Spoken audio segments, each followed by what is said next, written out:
माह रमज़ान अपनी शान व शौकत के साथ जलवागर हुआ और रहमतें लुटाता हुआ हमसे रुखसती की तरफ बढ़ रहा है।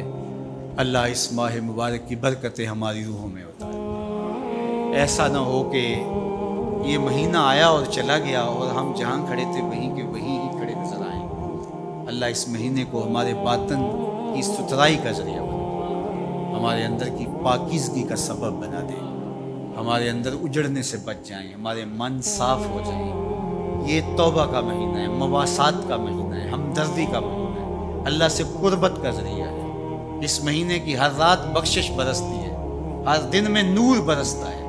इसके रोज़े गुनाहों का कुफारा है, इसका एक एक लम्हा अल्लाह की रहमतों के हुसूल का जामिन है। तो आइए मैं और आप इस माह मुबारक में अल्लाह के हुजूर सच्ची तौबा करके उसकी ख़ास रहमतों से माला माल हों। और लैलतुल जायज़ा जो आने वाली है, जिसको हम चांद रात कहते हैं, ये रात अल्लाह की ख़ास रहमतों के बटने की रात होती है। जब कोई मजदूर मजदूरी करता है तो उसको आखिरी वक्त में मजदूरी मिलती है। तो गोया लैलतुल जायज़ा को बाज़ारों में ना गुजारना।